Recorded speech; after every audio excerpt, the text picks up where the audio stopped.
All right, we are live now and recording. So Maddie, I'm going to turn it over to you.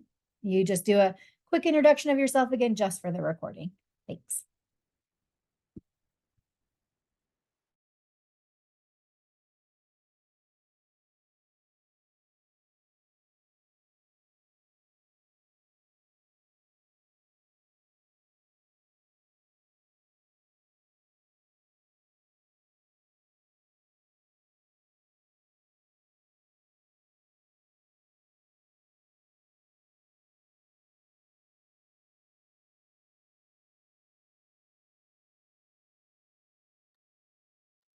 Okay, am I unmuted? Can you hear me now? Yes, now we can hear you. Okay.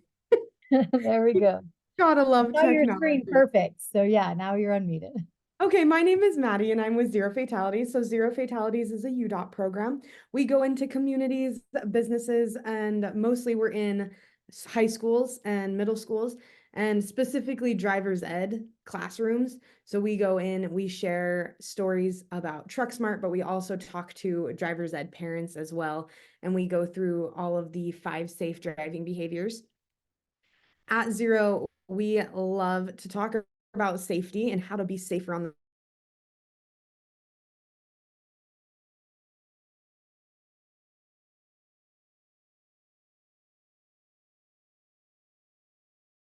actually have the opportunity to in my truck most of the time. So students are able to get in, sit in the truck, kind of see exactly what those drivers can and cannot see. And sometimes when we drive around semis, it can be a little intense and it can sometimes feel like this.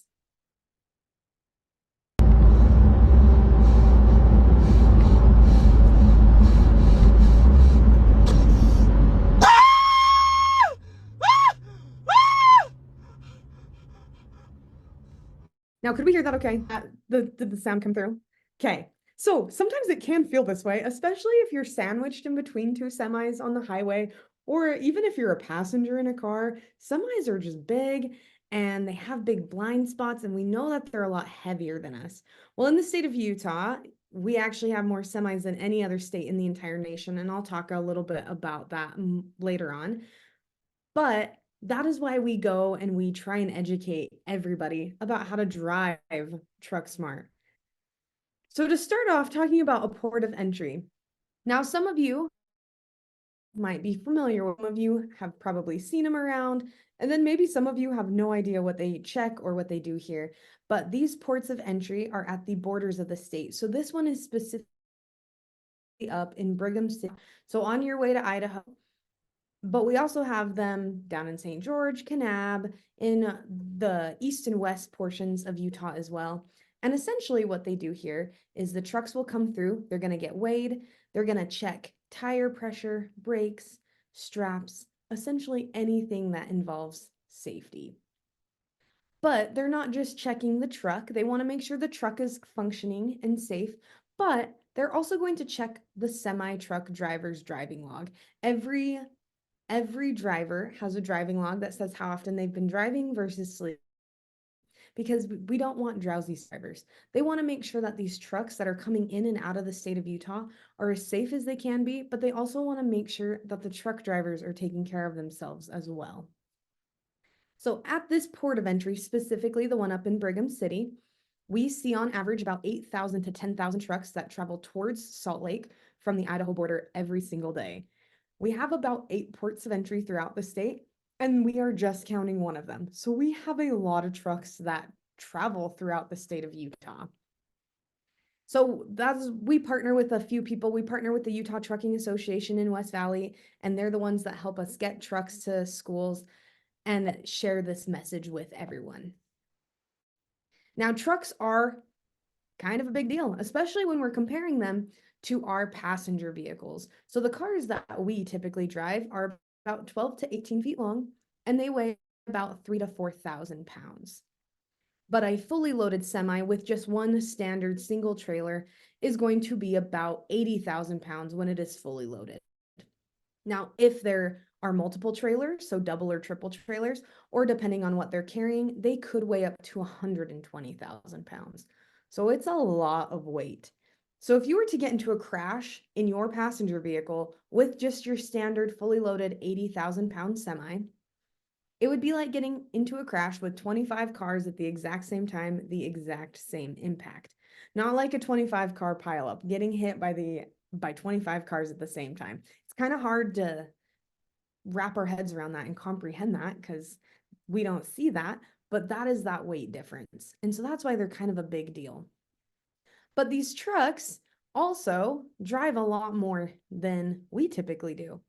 In a single year, we will drive 10 to 15,000 miles in our passenger vehicles, when a semi can drive 10 to 15,000 miles in a single month, depending on where they're going. So if we think about this, 10 to 15,000 miles a month, if we were to round up all the miles our truck drivers drove in the United States in just a single year, do you think we could make it to the sun and back? So I'm curious what you all think, if you think. So you can answer, you can drop it in the chat. But I'm curious, do you think we could make it to the sun and back if we rounded up all those miles?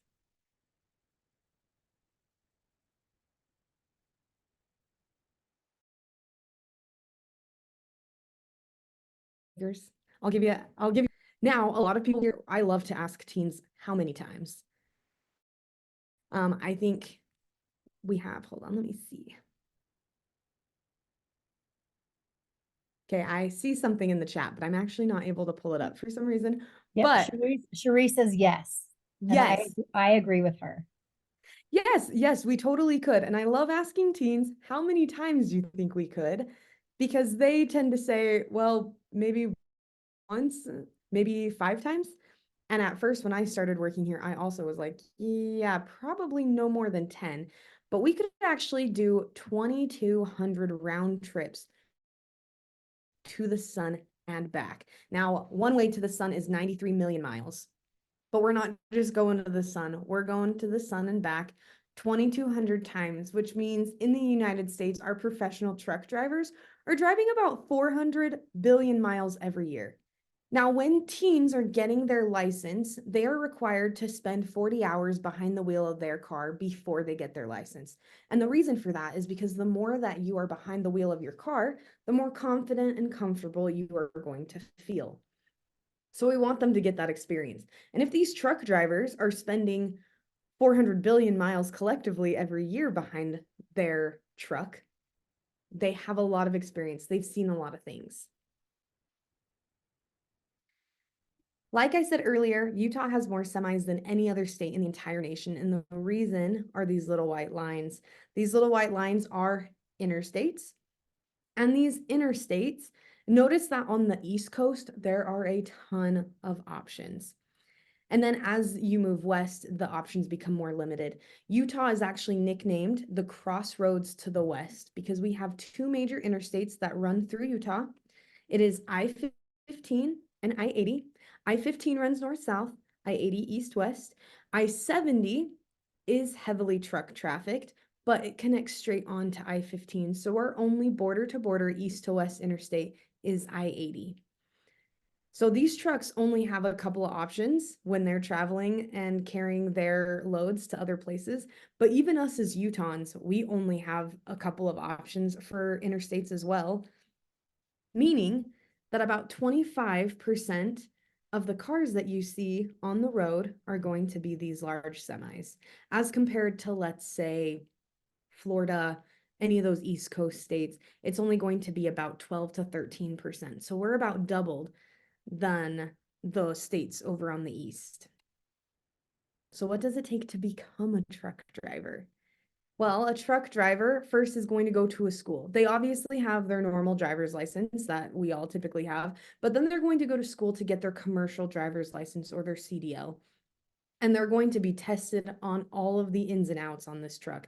They're going to learn how to turn it, how to back it. These truck drivers even know how to parallel park these trucks, though you probably won't see them doing that very often. They are tested on that. They want to make sure that these truck drivers are held to the highest standard so that they're safe when they're traveling with these 80,000 to 120,000 pound vehicles. Some other types of commercial vehicles, obviously we have our standard semi.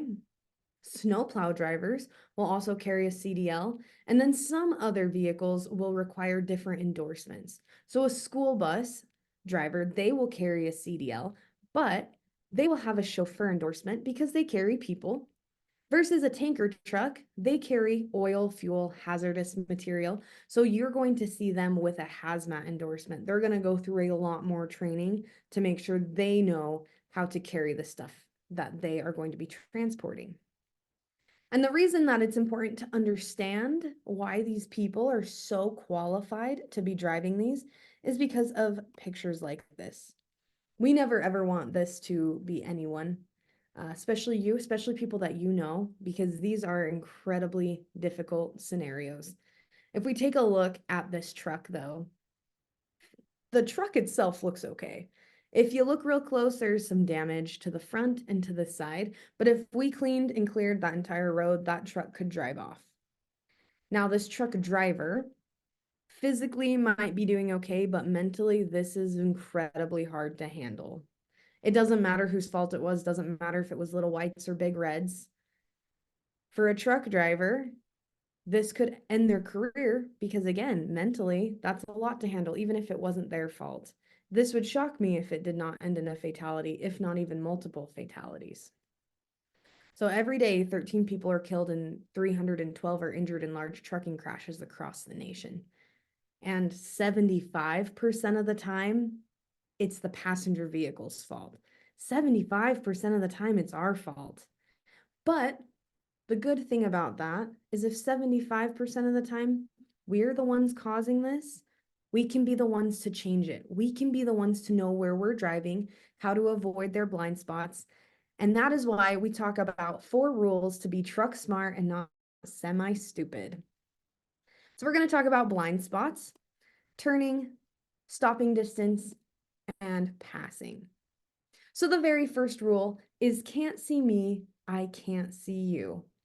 When I was in driver's ed, I remember thinking that if I could see any of the mirrors at any given point, the truck driver could always see me, whether I'm at the side or the back.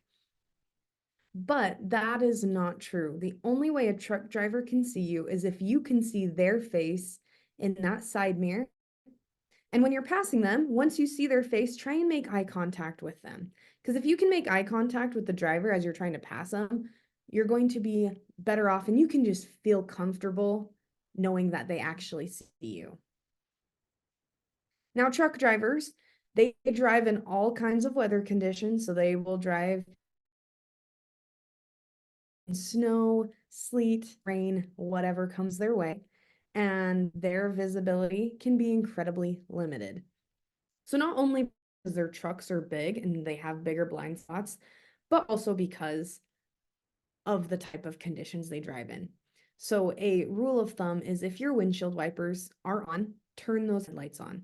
Even if it's the middle of the day, even if there is a little bit of sun poking out, it doesn't seem super dark. If those windshield wipers have to be turned on, turn those headlights on. It not only helps other cars, but it helps these semis a lot. So in this right-hand picture, if you look really closely, you can see a tiny little car. But in a situation where it's foggy or weather or they're checking for 3 seconds, it's very hard for them to see.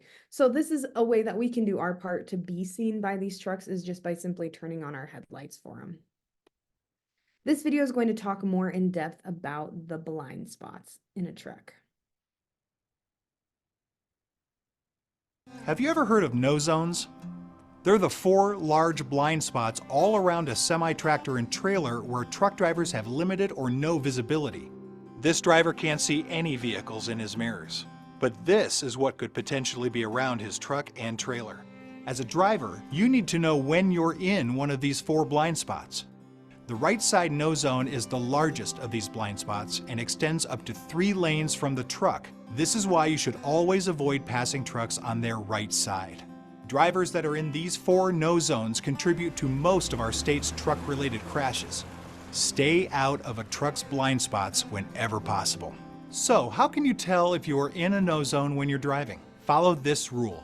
If you can't see the truck driver's face in their side mirrors, they can't see you. To drive safely around semi-trucks, you need to see the driver's face and be able to make eye contact with them. So if we look at this aerial graphic, it shows those blind spots or no zones. So the biggest one is on the side. It extends up to 3 lanes on the right side. But then if you go to the back, we had to cut it off for this, but that back blind spot actually extends 200 feet, which is nearly the length of a football field. A football field is about 300 feet.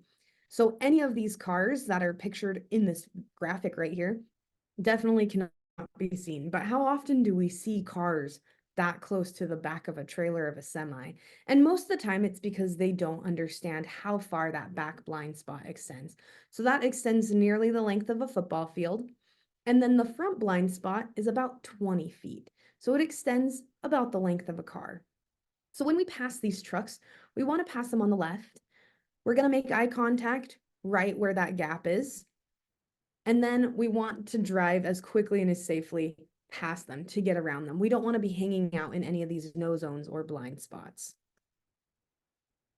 This little video is going to demonstrate that front blind spot. So we're going to watch this little car.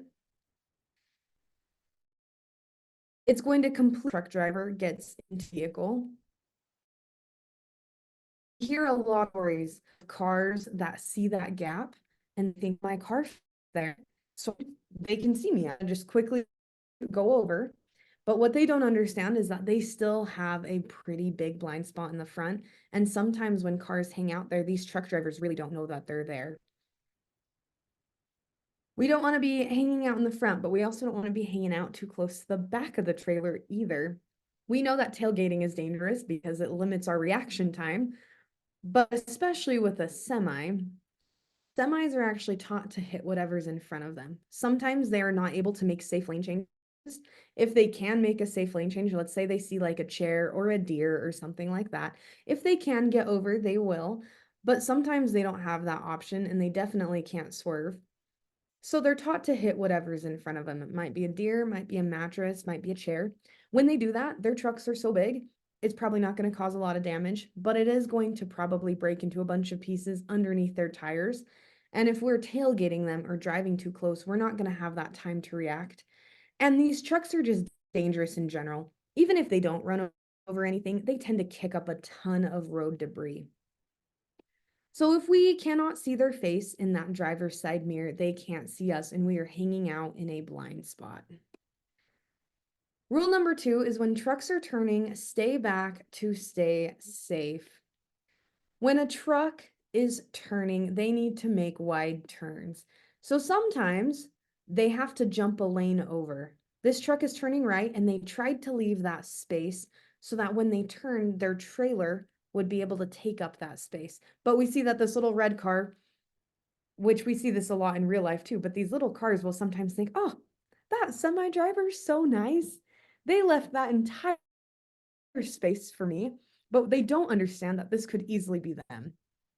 Now, this truck driver most likely did not feel this. It might have felt like a little bump or a little dip, but most of the time, most likely didn't think, oh, I think there's someone underneath me.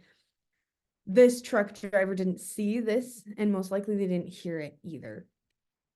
Same goes for this as well. The irony of this picture, though, is that you can see on the back of the trailer, it has a little sign that says, hey, caution, I make wide turns.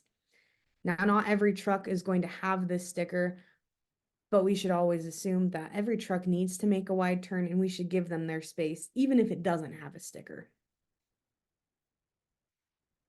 Now, when a truck is turning left, we also want to make sure we're giving them that space. So that thick white line, it's a law for a reason, for a couple of reasons. We definitely want to give semi space when they're turning left. We don't want to be clipped by them. But also, if we are ever so close to pedestrians that they have to walk around our vehicles, or they could come and tap on the hood of our cars or roll over our hoods of the car, we are making it unsafe for those pedestrians as well. So we want to make sure that we are staying back to stay safe. Rule number 3 is trucks need space no matter the pace. I always say green means go and red means no. This red is not the blind spot. This red is actually the time that the trucks need to fully engage their braking systems. Our brakes are very different than a truck's, but the one thing that is the same is the formula for total stopping distance. So it's your perception plus reaction plus braking. Now, a truck is going to have an additional factor called brake lag because they have air brakes. We have hydraulic brakes. So when we hit our brake, we instantly start to slow down. But a truck, it's almost kind of like a garden hose. When we turn on a garden hose, it's not instant water. It has to go through the entire hose first. And when they hit their brakes, it's not an instant slowdown. It has to go through a bunch of valves before it even starts to slow those tires down. So they need a lot more distance to stop. If we're comparing that on a beautiful sunny day, it takes our car a length of a football field to come to a complete stop if they're going 65 miles per hour. A truck, almost twice that. And if it's bad weather or if they're carrying multiple trailers, it's going to take them even longer to stop. So depending on road conditions and how heavy these trucks are, it's going to take them a lot longer to stop. So not only do we not want to be cutting them off because sometimes they can't see us if we're hanging too close to that blind spot, but also they can't slow down like we can. Now, when merging onto the freeway with trucks, it can be a little intense, but taking that picture, that aerial view picture that I showed with all the blind spots can be incredibly helpful in those types of situations. So we're going to watch this video. This truck has the right of way and they do not see this car, and there is nothing that either of them could do in this moment.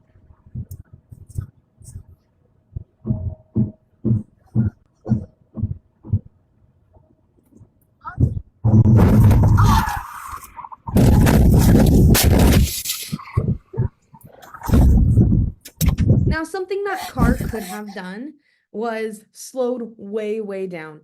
They saw that truck had the right of way. It's our jobs to figure out where we fit when merging onto the highway.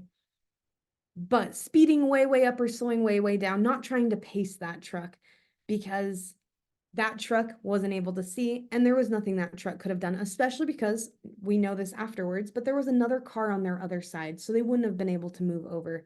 So we need to give them space no matter the pace. But how do you know if you've given them this green space that you see? The very last rule, super simple, 2 lights in the mirror or steer clear. If you can see both of the headlights in your rear view mirror, you are giving them that space. If you can't, you're most likely cutting them off or not giving them enough space to brake. We're going to watch this dash cam. All you're going to focus on is the little mirror in the corner of your screen, but I also want to point out real quick how close we already are to that intersection. So we're not seeing anything right now. And just now we're seeing a car, and that car's like, oh no, I'm missing my turn. Now, that definitely wasn't the semi's fault. And I guarantee that when that semi saw what that car was trying to do, I guarantee they tried to hit their brakes. They tried to slow down, but having an understanding now of how their brakes work, they weren't able to slow down in time. They hit that other vehicle, and with how heavy they were, look how far they went into that intersection. Now, that car could have done a lot of other things. They could have slowed down. We can see in this video that there's not a ton of traffic, so they could have slowed down, got behind. If they couldn't, or if it would have been unsafe to do so, they could have gone right through, flipped a U-turn, gone around the block. Any of those would have been a lot faster and a lot safer than cutting off a semi. It happens so often, unfortunately, though, that we actually made a little commercial about it.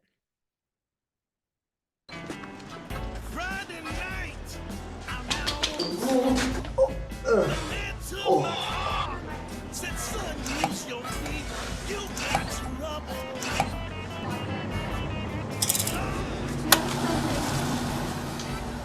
Don't cut off truckers. Play it safe when passing a semi-truck. Wait for 2 lights in your rear view mirror or steer clear. And thanks ahead of time. So we would never cut someone off going to the bathroom or getting drinks or nachos because that's weird and it's rude, and we just wouldn't do that. But too often we see trucks getting cut off. Unfortunately, I'm sure most of us have probably been cut off in our lifetime of driving, and it's not fun. But a lot of the times with trucks, they don't understand that if they can't see both of those headlights, they are being cut, they are cutting that truck off. Now, there is one large truck that we should never ever pass, and that is a snowplow. So these snow plows plow in the worst conditions possible. They plow in snow. It's icy, it's slick outside, but they're doing us a favor. This is just a little video on what their visibility kind of looks like.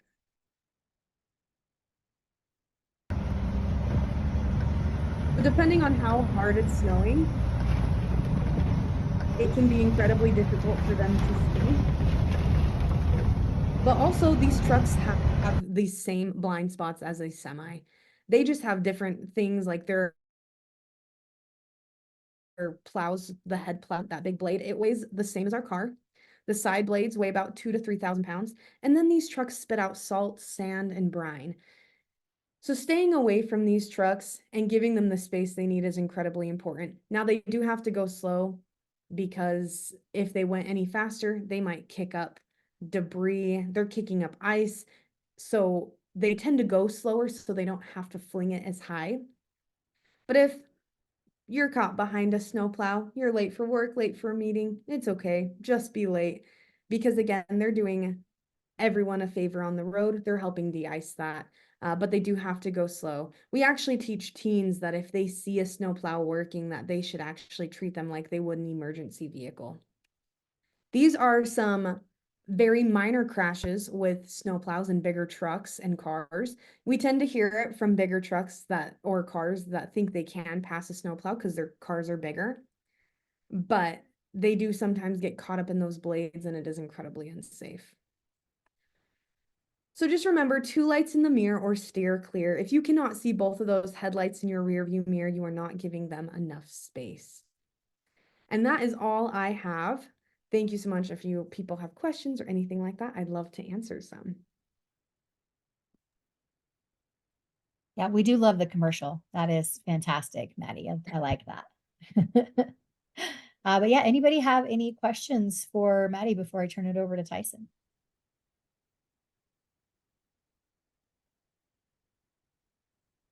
And I might at the very end. I'm going to wait for Tyson so I can put them all together. Yeah, and if questions come later, I'm happy to answer. Yep.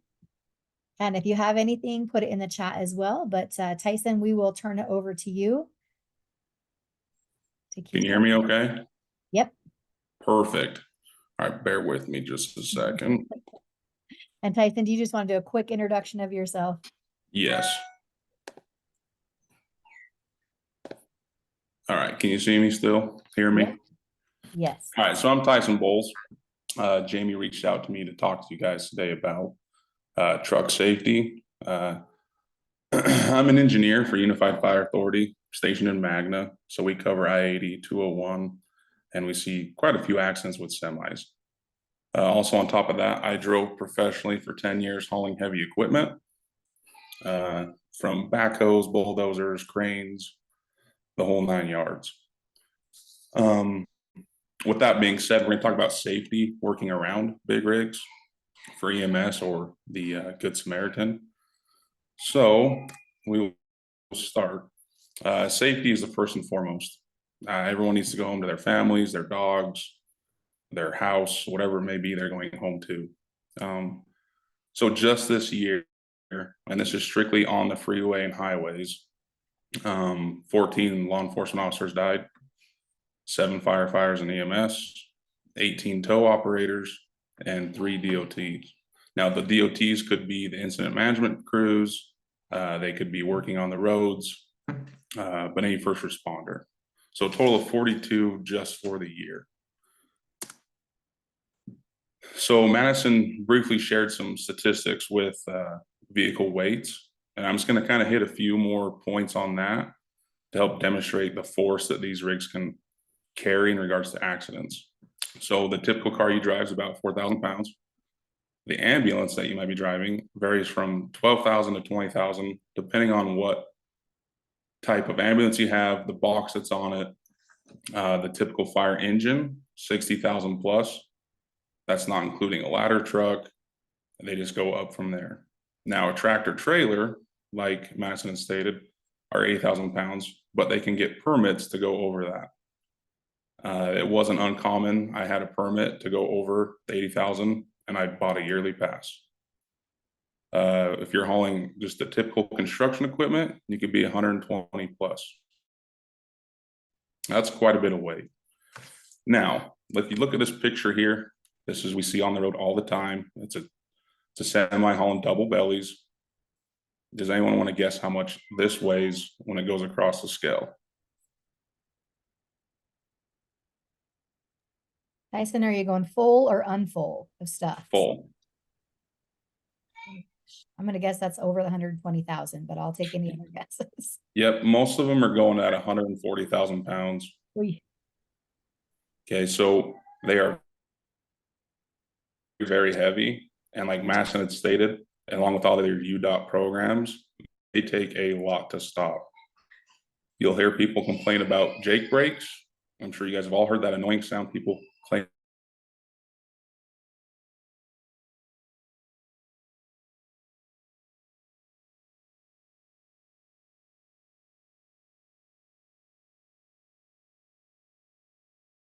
$25 for an old semi hauling paper straws, that's very doable. But if you add in road conditions, all that in the whole yards, you're looking at a very long time to stop. Any trailer's different. At some point, it'll come to a stop. So with that being said, some trucks you see in the state of Utah, if they're hauling a generator for a power plant, transformers, the heaviest that they might weigh is 425 tons. That's just the piece of equipment they're hauling. That's not including the truck and the trailers. With UDOT's program, I encourage y'all to watch the previous videos that they've put out about this. You need to give them space. There are many reasons why we can't see in front of the rig or to the sides of us. If someone's hauling a construction machine, they can't see down the side of their trailer because the machine's sticking out, if that makes sense. Another kind of fun fact as a trucker, that little space you see on the freeway when they're kind of going slower than everyone else, one, they can't see you. Two, they have 18 gears they have to shift through. So if they have to continually push their clutch in and clutch out, they're going to be mad. So don't cut in front of semis on the freeway when it's rush hour. So we'll move on to this. So like Madison had stated, driving conditions can vary in the state of Utah. Like today, I live in Nephi. It was snowing this morning and now it's sunny.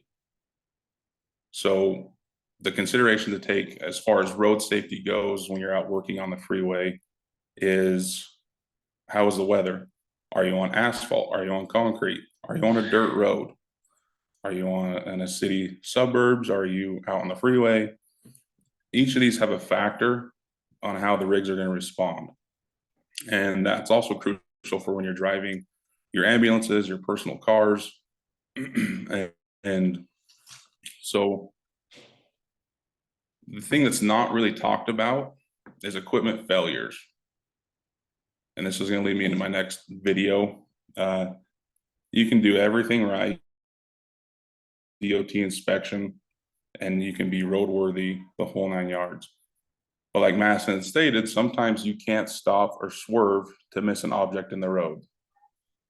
I had an instance where I was driving and I hit a piece of angle iron that was only a foot long, and the front tire kicked it up and it hit my fuel tank and I lost 300 gallons of fuel. That's also another factor. So with everything going right, and hopefully this never happens again, but let me cut to this video. Can you guys see this? Okay. So this happened, I was on duty in Magna. Tyson, we can still just see your slideshow, not the YouTube video. Oh, how about that? No, you wait, hold on. Let me see if it comes up. Here, oh, how about this? Yep, there we go. Okay. So on November 3rd of this year, I don't know if any of you guys saw the news about the semi hitting lots of cars and crashing into a Ford dealership in Tooele. We were called out for additional support, but the purpose of this video is to show you how much force the semis carry with all the weight. And I'll show you the picture of the aftermath, but here's the video from another truck. And if you walk straight ahead in front of the cars, you'll see the stoplight. That's where the carnage will start. Well, you can see.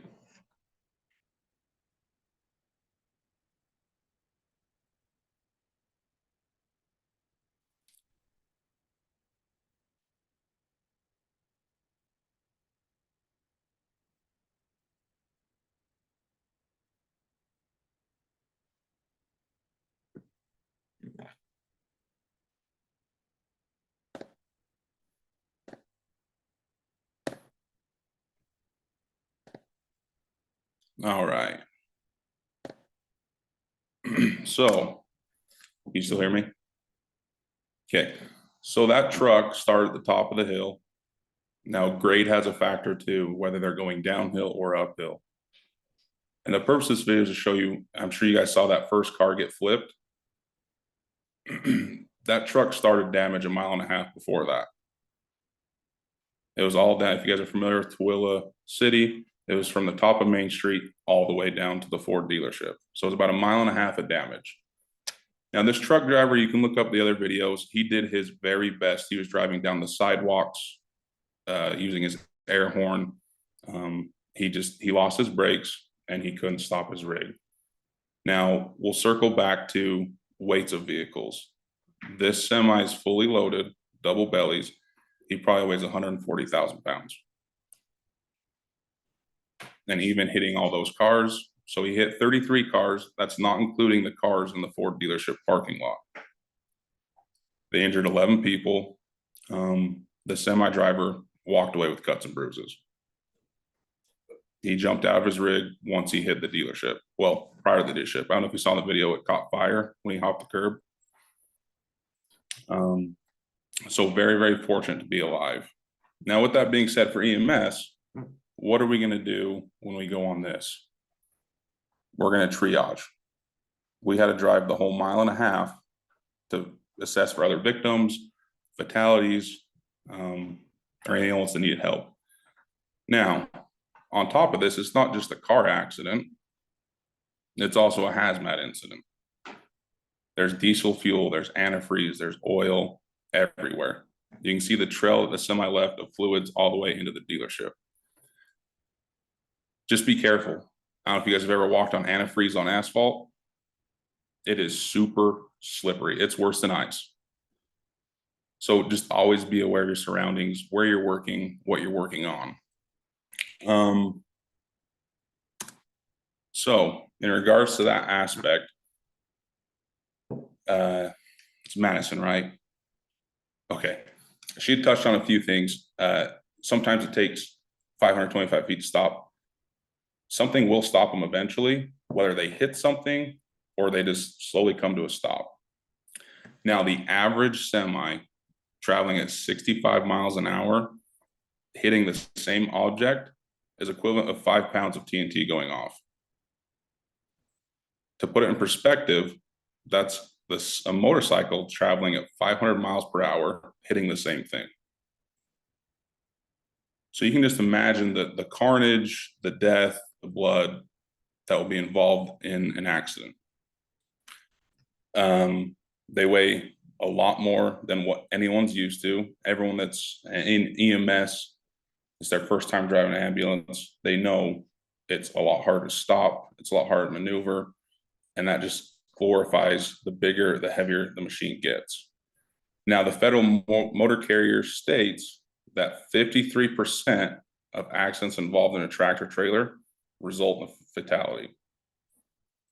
Now, compare that to a vehicle, that's 1 in 47 cars, so 7.7% compared to 53%, if that makes sense.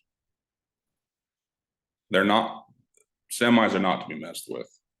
I've had a few close calls. My buddy's been in a few accidents, well, one accident. They're scary. Now, with that being said, you're working on the freeway, you're on the shoulder, you think you're protected, but there are so many elements that can change in a blink of an eye that could take your life. And we look back at those previous slides, all those men and women that died on the freeway trying to do their job. It's just like what we're trying to do. You have to be safe. You'll see here are just a few examples. You can Google as much as you want a tractor versus car accident.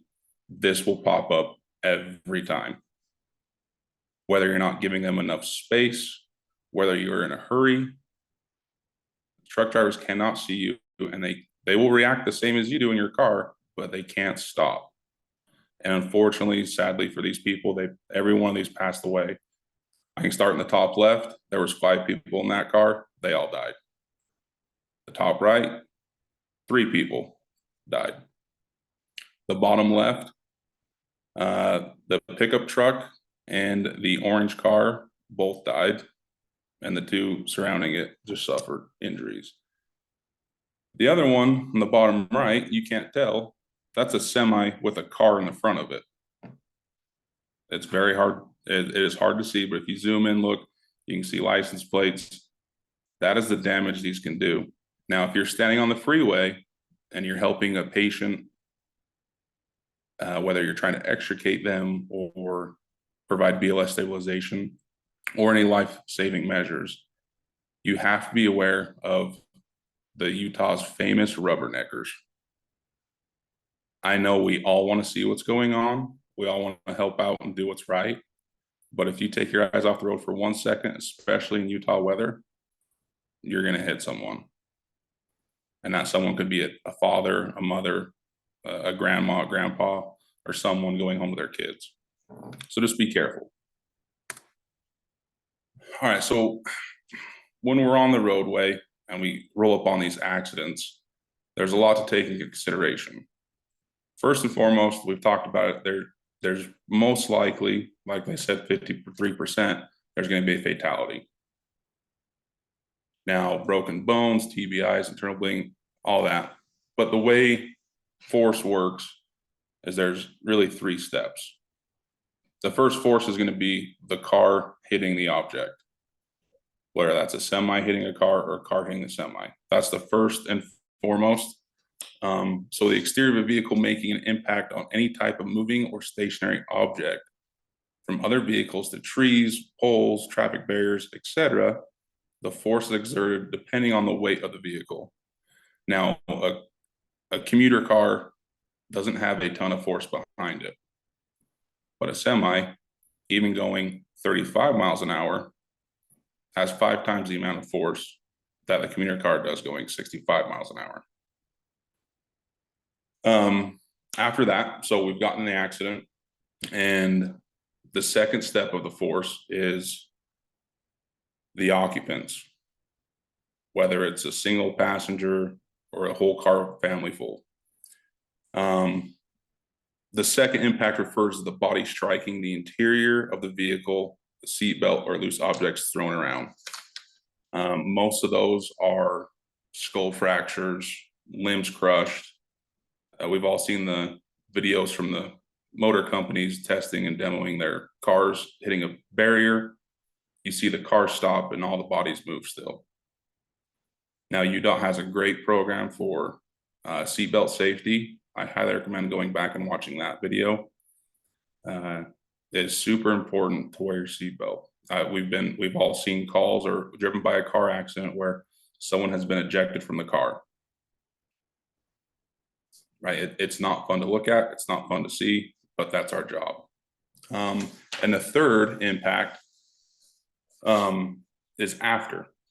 So we've hit the car, our bodies have been thrown around, and now it's for the internal part of your body. So the human body does not accelerate and decelerate as one solid unit. It's a fluid being. Instead, the internal components of your body will continue to forward trajectory toward the point of an external impact. So some injuries can sustain internal bleeding, ruptured spleens, broken ribs, anything inside the body that wasn't supposed to move and then now is moving very fast, there's going to be a lot of issues. So with that being said, here's some scene safety tips. Now you'll notice here how you guys ever drive down the freeway and see, oh man, that fire engine's blocking all sorts of traffic. They're slowing everyone down. There's incident management. They're slowing everyone down. Oh, if they would just move over, we can get one more lane open. No. I make it a point, and Utah Highway Patrol does not like this. I will block the road. They want the freeways open, but at the end of the day, everyone goes home. So you'll notice how this fire engine is positioned. If a car and you see the ambulance is up there working, doesn't seem like it's a super critical call, but anytime you're on the freeway, it's always critical. So if someone wants to hit the back of that fire engine, you'll notice how if they were to hit the back of it, they'll either stop right there or they'll be deflected to the right. That is on purpose. They're just a big block to park there. That is on purpose to protect law enforcement, UDOT, anyone involved in the accident, and the ambulance crew. And you'll see when you're driving down the freeway or on the roads, each rig will be parked differently, but they're doing it to the best intent to save everyone and have them go home. Now, with that being said, we talked about how slippery antifreeze is. That's just one of many things that could be on scene. That semi could have hit an object in the road, like let's say a dresser fell out of someone's truck. Now there's wood shrapnel everywhere. There's oil leaking. On average, most semis carry 300 gallons of fuel. And that's a very soft statement. Some have bigger tanks, some have smaller tanks. So you have that to worry about. Is your patient getting soaked in diesel fuel? Are they trapped underneath the rig and other things are leaking on them? What is that tractor trailer hauling? Most of the over-the-road tractors are hauling consumer products, whether it be plastic straws, plates, your Amazon package that's running late for the 5th day in a row. But there's I shouldn't say super. There are other rigs out there that are designed specifically just to carry gasoline, diesel, jet fuel. And I don't know if Utah has mentioned this, but Utah has a lot of nuclear waste traveling through it. There are a lot of semis heading out to the depot, hauling lots of hazardous material. So just be cautious. If it doesn't look right, there's the old hazmat saying, if it doesn't look right, taste right, feel right, don't be there. Okay, but they call us to help them. So what do? You be safe. There are so many factors. I'm sure we've all seen horrible accidents. They're not clean. That semi video I showed you of Tooele, that 1.5 miles that he drove down, he knocked over mailboxes, a city statue, and it was all across the road. On top of hitting not just the 30 odd cars on the road, he hit, I think it was 40 cars in the car dealership parking lot. So there will be stuff everywhere. So just be cautious of that. Another thing too is, depending on how the accident happens, sometimes the truck driver will they'll always have a log of what they're carrying. Sometimes it's not accessible for them to grab at the moment, but just ask the driver, hey, what's on board? Are we safe? Are we not safe? And then you can make your critical decision thinking then. Here comes Jamie asked me to talk about this. And this is a social dilemma. I don't know what you want to call it. To stop or not to stop. Now, like I said, you can Google all you want, but if you look up Good Samaritans stopping to help a motorist on the freeway, it's always a sad story of someone got hit and killed. In my professional opinion, if I can stop and it's safe to do so, if someone's injured, I will. If you're driving by and everyone's calling 911 and highway patrol's on scene, I won't stop. But I can't tell you what to do and what not to do. That's your own personal judgment. This young lady, Jennifer, she had left a Halloween party and witnessed a car hit the back of a semi. And she was a nurse. I believe she was in the NICU, and she was working her way up to be in the trauma unit. She had a little go bag, and she went out to help the person that was injured. And as she got out of her car, someone was trying to look at the accident and hit her. And she is one of thousands of stories. So I urge you, if you're going to stop to help someone in need, and I know we all, some of us took an oath to help serve and protect the citizens, right? There's that whole dilemma. Just be safe. If you're going to do it, think about it. You know, park in front of the accident, off the side as far as you can. Don't park behind. This Jennifer, she left behind 2 kids that were 8 and 5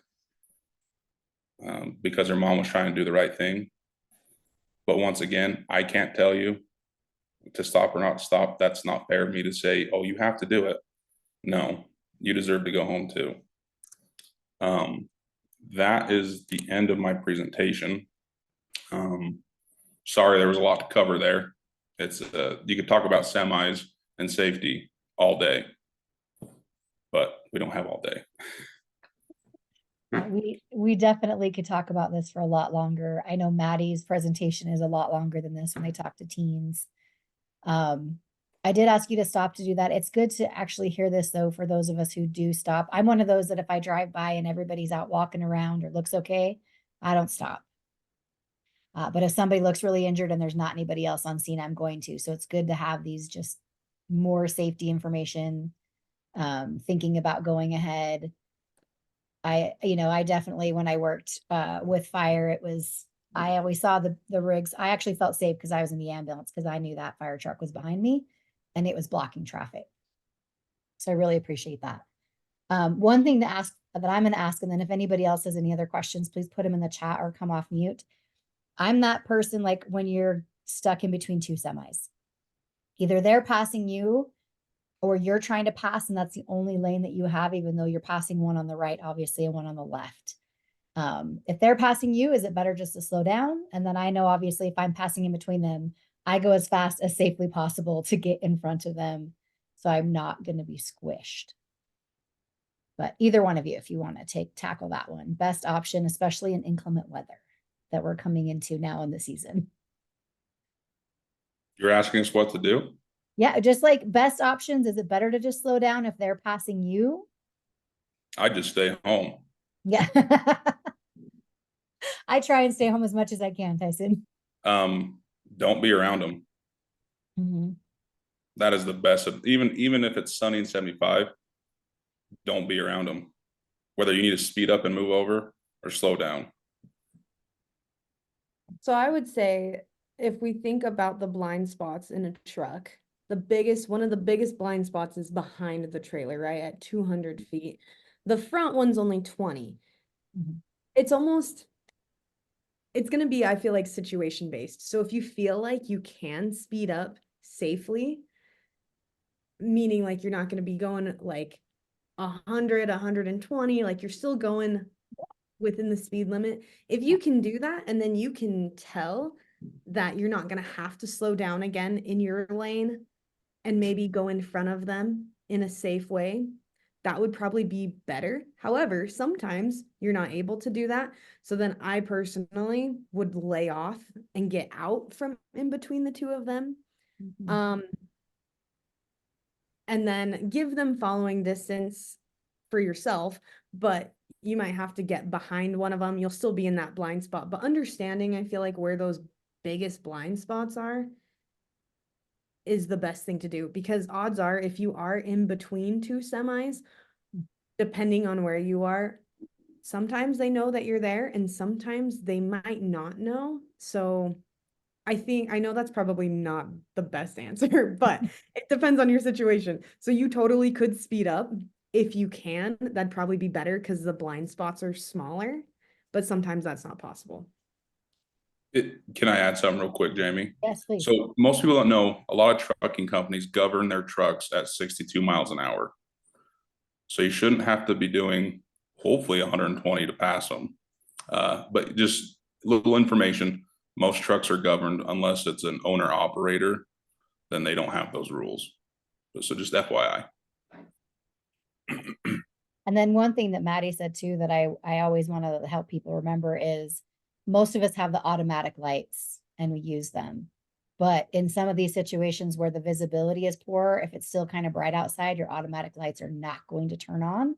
So make sure that you turn them actually on instead of just leaving them on automatic. I just like to throw that out there. All right, does anybody else have any questions for Tyson or Maddie? We've got a lot of thanks you, so informative. Tyson, we actually have a couple people that work in Mountain West that have been on this call. So they experienced that day as well.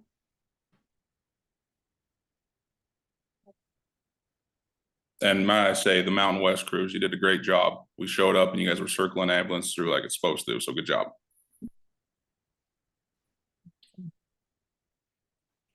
All right, everybody. Okay, perfect. This is going to go up on our YouTube site, so anybody can access it at any time. Thank you again to Tyson. Thank you to Maddie. We're so grateful that you guys could come and spend this close to Christmas. Come and spend some time and do some education with us. So I appreciate you guys very much. And everybody have a safe and happy holiday.